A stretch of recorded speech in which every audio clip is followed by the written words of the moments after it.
ahí está, todos somos iguales. Si ustedes notan en el capítulo 11, entonces, primera dificultad, al parecer, que se veía en las asambleas eucarísticas, era sobre todo aquella diferenciación entre hombres y mujeres y de cierto modo como cierto rechazo a la mujer. Incluso mire que en 11:7 nos dice: el varón no debe cubrirse la cabeza, pues es imagen de la gloria de Dios, pero la mujer es gloria del varón. En efecto, no procede el varón de la mujer, ya lo habíamos leído, con esta cuestión de cubrirse la cabeza. Hasta ahí entonces, de cierto modo, vamos bien. Ya luego viene, si se ubica en el versículo 17, viene toda la cuestión de la cena del Señor. Ahí empieza como una hipótesis, una proposición.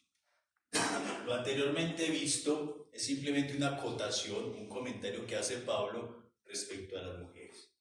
¿Qué es propiamente lo que se vive en estas asambleas? Leamos por favor 17-19. Al dar estas disposiciones no os alabo, porque vuestras reuniones son más para mal que para bien. Pues ante todo oigo que al reuniros en la asamblea hay entre vosotros divisiones, y lo creo en parte. Desde luego, tiene que haber entre vosotros disensiones, para que se ponga de manifiesto quiénes son los auténticos entre vosotros. Entonces ahí al parecer hay una disensión, una diferencia entre la cena del Señor, la última cena, que sabemos que en la antigüedad se celebraba, pero el modo de celebrarlo como que no estaba siendo acorde al querer de Jesucristo o al querer de Dios, sobre todo por estas separaciones o por estas divisiones que se vivían entre la asamblea. Esa es la proposición, recordemos, la narratio, es decir, la hipótesis. Ya Pablo la planteó: ustedes lo están celebrando bien. Entonces viene la argumentación. Pablo empieza a exponer, a demostrar todo de esta hipótesis, y como viene, lo hace, toma justamente la última cena. Veamos por favor 23-27. Yo he recibido del Señor lo que a mi vez les he transmitido. El Señor Jesús, la noche que fue entregado, tomó pan, y después de dar gracias lo partió diciendo: esto es mi cuerpo, que es entregado por ustedes. Hagan esto en memoria mía. Esa es la disposición, lo que uno debería de hacer. Sin embargo, esta comunidad como que está haciendo lo contrario. Leamos por favor el versículo 33. Así pues, hermanos míos, cuando os reunáis para la cena, esperaos unos a otros. El 34, por favor. Si alguno tiene hambre, que coma en su casa. Así no os reuniréis para castigo vuestro. Lo demás lo dispondré cuando vaya. Al parecer, como que esas celebraciones eucarísticas en las asambleas eran muy extensas, de horas. Al Pablo incluso le cayó por ahí un muchacho y lo tuvo que resucitar porque se quedó dormido. Algo parecido con la realidad, no es pura coincidencia. Como que estaba posesionado en mal lugar, todo tan demorado, se durmió, se cayó y se mató. Nos narra justamente por allá Hechos de los Apóstoles. Acá entonces haciendo referencia como que al parecer en esas asambleas tan extensas la gente se lleva la coquita, se lleva el fiambre pues para nosotros, pero claro, los más pobres se quedaban desprovistos mientras los más ricos tenían. Ahí es donde se empezaba la no cena del Señor, porque la cena del Señor se refiere justamente a comunión, porque lo dice que por eso si alguno tiene hambre que coma en su casa, ¿sí? Así no reuniréis para castigo vuestro. Es decir, no vaya, digamos, a generar envidia del hermano cuando usted no tiene ni siquiera para darle a él. Pablo es muy, digamos, de buen ejemplo y no dar escándalo. Mejor coma ya y no destape la coca delante de los demás que no tienen ni siquiera con qué comer. A no ser de que usted comparta propiamente el pan. Dentro del versículo propiamente 27 al 34 hay algo que se llama justamente, que denominamos, como por decirlo así, una estructura concéntrica que se va correspondiendo un versículo con el otro.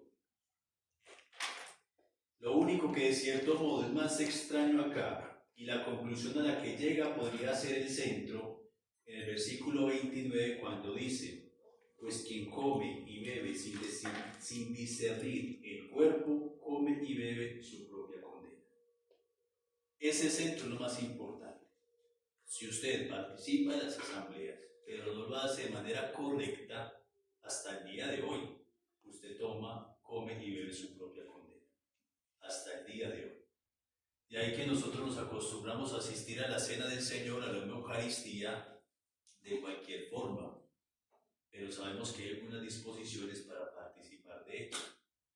Es como cuando de pronto uno casi lo obligan de absorber un pecado, digamos grave o mortal, en razón de la situación de imposibilidad, pero también uno como sacerdote queda imposibilitado.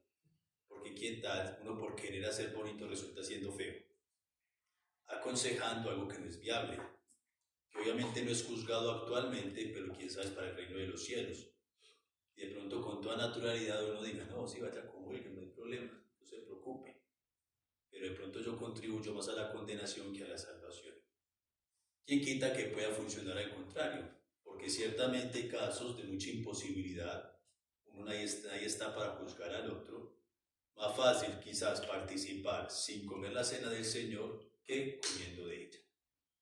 Que si ya dejamos toda la misericordia de Dios, y la misericordia de Dios es mucho más grande. Pero hay veces con esa dinámica de de ser un poco permisivos, vamos generando como más mal que bien. Con las cuestiones del Señor, de procurar como ser muy respetuoso, pero siempre teniendo presente que Él es misericordioso.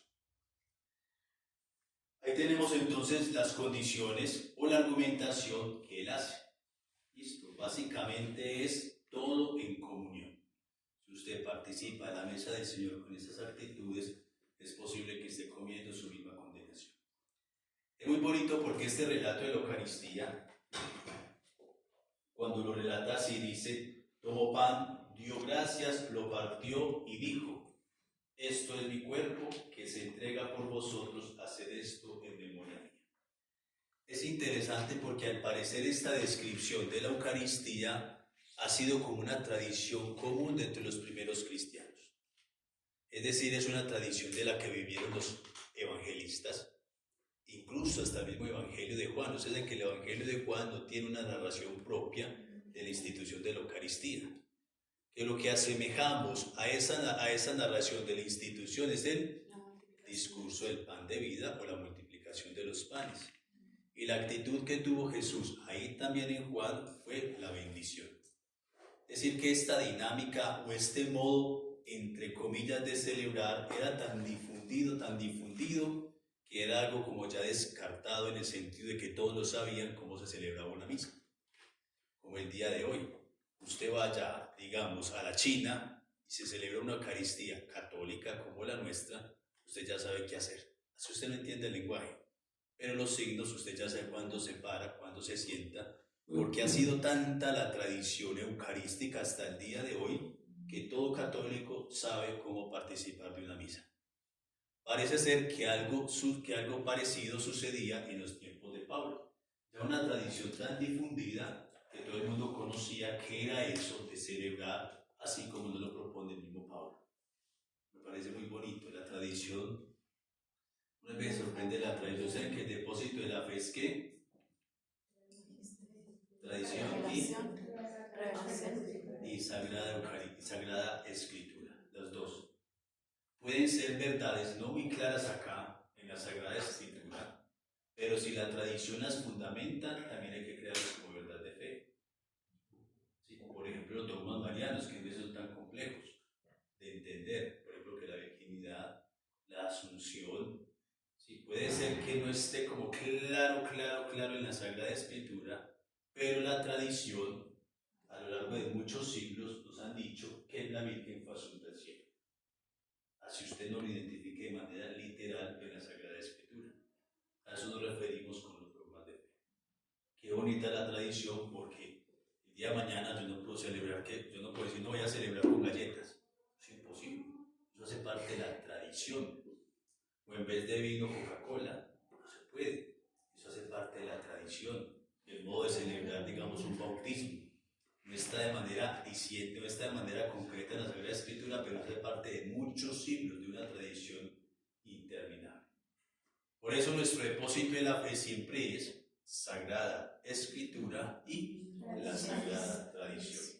Ambas, ni la una sola ni la otra sola. Las dos tienen que coexistir y ese es nuestro depósito de la fe. Queda más o menos entonces claro lo que propone Pablo con las asambleas. Pablo toma otro tema, podríamos denominarlo así, en capítulos 12 y 14, las manifestaciones neumáticas.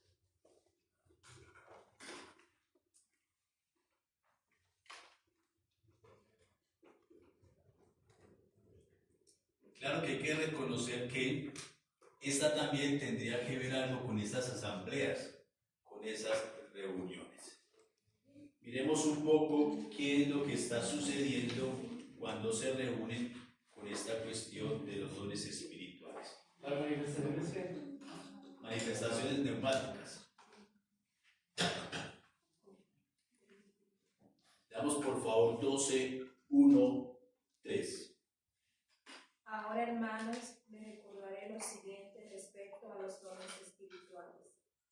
Cuando aún eran paganos, se volvían frenéticos ante sus ídolos ineptos. Ahora les digo que ninguno puede gritar: maldito sea Jesús, si el Espíritu es de Dios, y nadie puede decir Jesús es el Señor, sino con un Espíritu Santo. Entonces ahí está la acción del Espíritu. Es clara, ¿cierto? Es el que nos mueve, es el que nos invita. Pablo lo hace todavía más concreto. Leamos por favor capítulos 4, 7. Hay diversidad de carismas, pero un mismo espíritu. Diversidad de diversidad de ministerios, pero un mismo Señor. Diversidad de actuaciones, pero un mismo Dios que obra todo en todos. A cada cual se le otorga la manifestación del Espíritu para provecho común, porque a uno se le da por el Espíritu palabra de sabiduría, a otro palabra de ciencia, según el mismo Espíritu. Es claro, es decir, la acción del Espíritu Santo lo realiza por carismas. Acá pega muy bien porque están muchas comunidades, cada una profesa, digamos, un carisma distinto. Todas estas comunidades caben en la iglesia. Sí, eso es lo que plantea Pablo. Sin embargo, se va presentando ciertas desviaciones con aquello que tiene que ver con la glosolalia, aquella capacidad que tiene alguna persona de leer en lenguas. Leamos por favor ese mismo 14.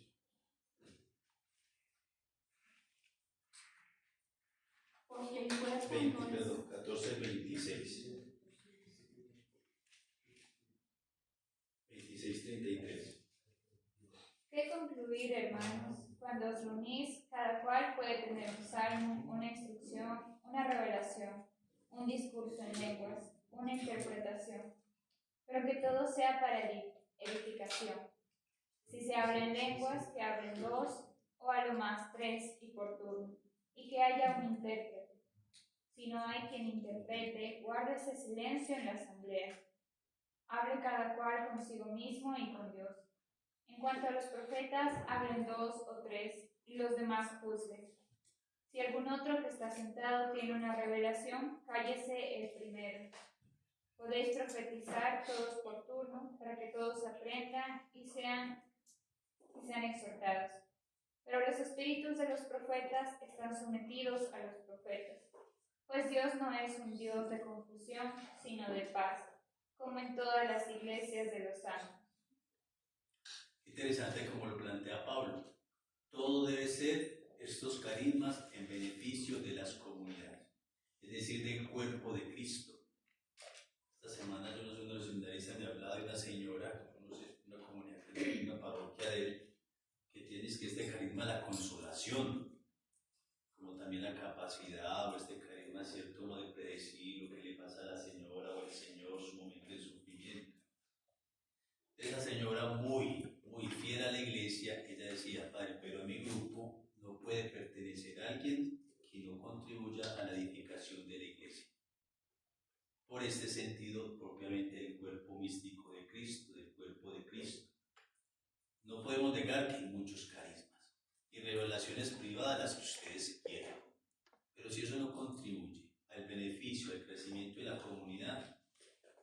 tenga o no lo tenga, da la misma. En realidad, de ahí que Pablo dice, hable por turno. Y si no se le entiende, que le interprete. Pero de nada vale que usted hable en lenguas y nadie le entienda. Porque hay quien edifica, hay quien instruye, a nadie. Porque estos carismas pueden representar para nosotros cierto sentido, motivo de ufanación, de creernos que porque sabemos más en hablar lenguas, entonces estamos más cerca de Dios